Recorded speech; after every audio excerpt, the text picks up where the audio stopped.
Hypertension, stroke and then কিছু disease যেগুলো হওয়ার কথা না এই বয়সে, যেটা আমার ওল্ডার এজে হইতে পারতো, সেটা এখন হচ্ছে। আমার এক বড় ভাই, বয়স বেশি না, 30 হবে আর কি। তো ভাই হুট করে একদিন অজ্ঞান হয়ে যায়। তো পরে আর কি হাসপাতালে নেওয়ার পরে জানতে পারি কি তার মাইন্ড স্ট্রোক হয়েছে। তো এটা মূলত রক্তচাপ থেকে হয়। অনেকেই শুধু অলসতার জন্য এই উচ্চ রক্তচাপে ভোগে। তো এই জন্য আমি মনে করি যে ফিজিক্যাল এক্সারসাইজের জন্য দৌড় একটা উত্তম ব্যায়াম। 35 to 36 এরকম, কিন্তু তাদের হচ্ছে উচ্চ রক্তচাপ আছে, এটার জন্য তারা অনেক বেশি সাফারও করে। এটা দেখিয়ে বেসিক্যালি মাঝে মাঝে মনে হয় যে না, ফিট থাকতে হবে, এটার জন্য শরীরচর্চা করা।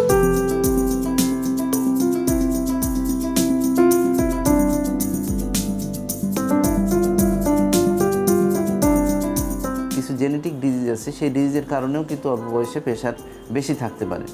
এর পাশাপাশি আমরা সাধারণত দেখি যে অ্যারাউন্ড 30 বছর থেকেই কিন্তু আসলে আমরা এখন যে ইয়াংদের পাচ্ছি তাদের প্রেশার বেশি পাচ্ছি। হাইপারটেনশন একটি গুরুত্বপূর্ণ রোগ, যেটিতে আমাদের রক্তচাপ বা ব্লাড প্রেশার হচ্ছে বেশি থাকে। আমরা তখনই হাইপারটেনশন বলবো যখন আমাদের স্বাভাবিক রক্তচাপের মাত্রা চাইতে বেশি থাকবে, এবং সেটি আমরা এভাবে বলি যে যদি উচ্চ রক্তচাপটা এরকম থাকে যে সিস্টোলিক ব্লাড প্রেশার 140-এর উপরে থাকবে, 140 মিলিমিটার মার্কারি, এবং ডায়াস্টোলিক ব্লাড প্রেশারটা থাকবে হচ্ছে 90-এর উপরে। যদি পরপর 2 থেকে 3টা ভিজিটে আমরা পাই এই ধরনের ব্লাড প্রেশার বেশি, তখনই আমরা হাইপারটেনশন হিসেবে লেবেল করব। হাইপারটেনশনকে 2 ভাগে ভাগ করি, একটা হচ্ছে প্রাইমারি বা ইসেনশিয়াল হাইপারটেনশন, আর একটা হচ্ছে সেকেন্ডারি হাইপারটেনশন। প্রাইমারি বা ইসেনশিয়াল হাইপারটেনশনের সংখ্যাটা সবচাইতে বেশি, এটি প্রায় 90% লোকের ক্ষেত্রে দেখা যায় যে ইসেনশিয়াল হাইপারটেনশন, যাদের সুনির্দিষ্ট কারণ খুঁজে পাওয়া যায় না সবসময়। আর আরেকটি হাইপারটেনশন আছে যেটি হচ্ছে সেকেন্ডারি হাইপারটেনশন, যেটি বিভিন্ন কারণ খুঁজে পাওয়া যায়, এক্ষেত্রে বিভিন্ন রোগ এক্ষেত্রে দায়ী। আমরা যেমন যদি বলি যে অনেক ক্ষেত্রে দেখা যায় যে বিভিন্ন এন্ডোক্রাইন ডিজিজ আছে, যেমন কুশিং সিনড্রোম, হাইপারথাইরয়েডিজম, এই ধরনের ক্ষেত্রে হাইপারটেনশন হতে পারে। অনেক ধরনের কিডনি ডিজিজ আছে, কিডনি ডিজিজের কারণে হাইপারটেনশন হতে পারে। অনেক ধরনের আমরা বলি যে অ্যাথেরোস্ক্লেরোটিক ডিজিজ, আমাদের রক্তের ভিতরে চর্বি বেড়ে গিয়ে যে কন্ডিশনটা তৈরি করে, সেটার কারণে হাইপারটেনশন হতে পারে। এছাড়া অনেকগুলো জেনেটিক ডিজিজ আছে যে ডিজিজের কারণে হাইপারটেনশন হতে পারে। সুতরাং এটি কারণ সুনির্দিষ্টভাবে খুঁজে পাওয়া যায় কখনো কারণ সবসময় খুঁজে পাওয়া যায় না, তবে যাদের কারণ খুঁজে পাওয়া যায় না এই সংখ্যাটি বেশি। হাইপারটেনশন হলে সবসময় লক্ষণ পাওয়া যায় না। অনেক ক্ষেত্রে দেখা যায় যে মানুষ বিভিন্ন কমপ্লিকেশন নিয়ে আমাদের কাছে আসে, যেমন স্ট্রোক নিয়ে ফার্স্ট টাইম আসতে পারে যাদের হাইপারটেনশন ছিল, অনেক সময় কার্ডিয়াক কোনো ইভেন্ট নিয়ে আসতে পারে, অনেক সময় কিডনি জটিলতা নিয়ে আসতে পারে। তো সাধারণভাবে অনেক ক্ষেত্রে আমরা যেভাবে বুঝি যে একটু অস্থির হয়ে যাওয়া, একটা রেস্টলেসনেস ভাব থাকতে পারে, মাথা ঘোরাতে পারে, ঘাড়ের এখানে অনেকে কমপ্লেন করে যে আমার ঘাড় ব্যথা করছে বা ঘাড়ের এখানে একটা অস্বস্তি ভাব অনুভব হচ্ছে, তারপরে কোনো কিছু ভালো লাগছে না, কোনো কিছুতে কনসেন্ট্রেশন করতে প্রবলেম হচ্ছে। এই ধরনের কিছু লক্ষণ আমরা বুঝতে পারি যে যারা প্রথমবার হাইপারটেনশন হয়েছে, উনি আগে থেকে বুঝছেন না, তাদের ক্ষেত্রে এই ধরনের কিছু কমপ্লেন নিয়ে আসতে পারে। ইভেন যাদের প্রেশার আছে, ওষুধ খাচ্ছেন, তাদেরও কিন্তু প্রেশার বেড়ে গেলে এই ধরনের কিছু লক্ষণ নিয়ে আমাদের কাছে আসতে পারে। ইয়াংদের ভিতরে হাইপারটেনশন যে কারণে দেখা যাচ্ছে তার ভিতরে যদি আমি বলি যে আমাদের খাদ্য অভ্যাস একটা গুরুত্বপূর্ণ বিষয়।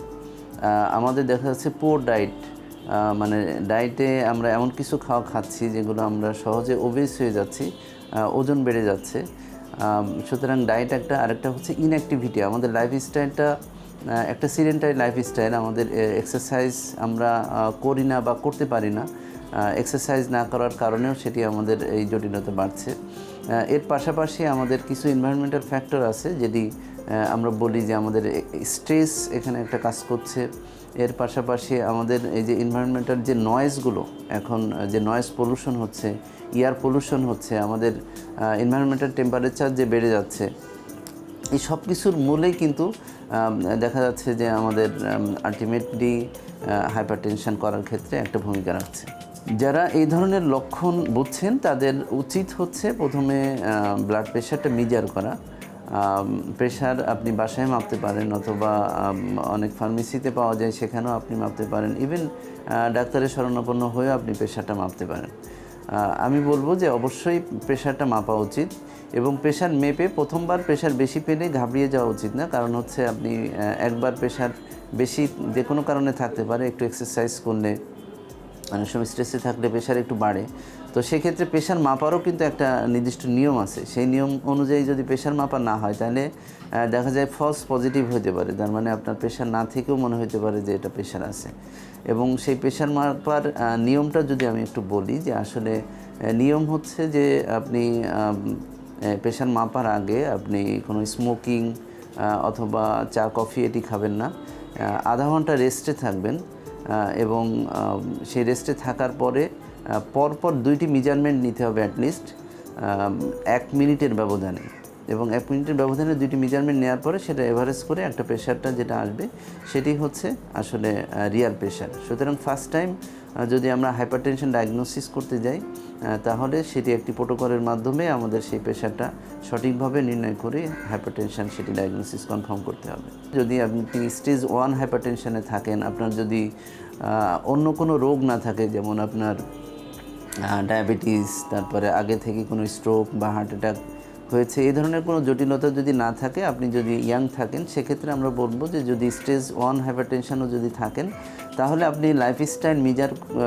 লাইফস্টাইলটা ঠিক করে আপনার শরীরের ওজন কমিয়ে, খাওয়া দাওয়া ঠিকভাবে নিয়ন্ত্রণ করে আপনি কিন্তু এই ব্লাড প্রেশারটা কমিয়ে ফেলা সম্ভব। আমাদের বলা হয় যে প্রতি 1 কেজি ওজন যদি কমানো যায় তাহলে 1 মিলিমিটার মার্কারি কিন্তু ব্লাড প্রেশার কমতে পারে। সুতরাং এটি একটি প্রিভেন্টেবল একটা মেজার আমরা নিতে পারি। দ্বিতীয় যে ইস্যুটি বলবো, যে যদি আপনার হাইপারটেনশন হয়েই থাকে এবং সাস্টেইন করে, তাহলে সেক্ষেত্রে আপনার প্রেশারের ওষুধটি খাওয়া উচিত।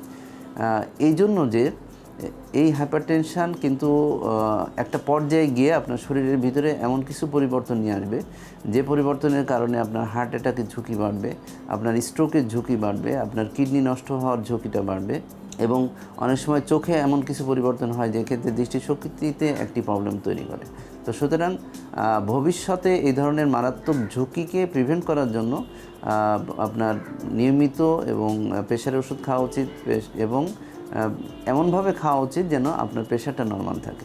আর্লি লাইফেই যদি প্যারেন্টস যদি বাচ্চাদের খাদ্যাভ্যাসটা যদি এমন সুন্দর করেন, আমাদের একটা বিশেষ ডায়েট আছে, বিশেষ করে হাইপারটেনশন প্রিভেন্টের জন্য বলে ড্যাশ ডায়েট, DASH। তো এখানে কিন্তু একটা ডায়েট চার্ট আছে, সেই ডায়েট চার্ট অনুযায়ী কিন্তু আমাদের যদি খাদ্যাভ্যাসটা তৈরি করা যায় তাহলে দেখা যাবে যে আমাদের ভবিষ্যতে হাইপারটেনশনের ঝুঁকিটা কমে যাবে।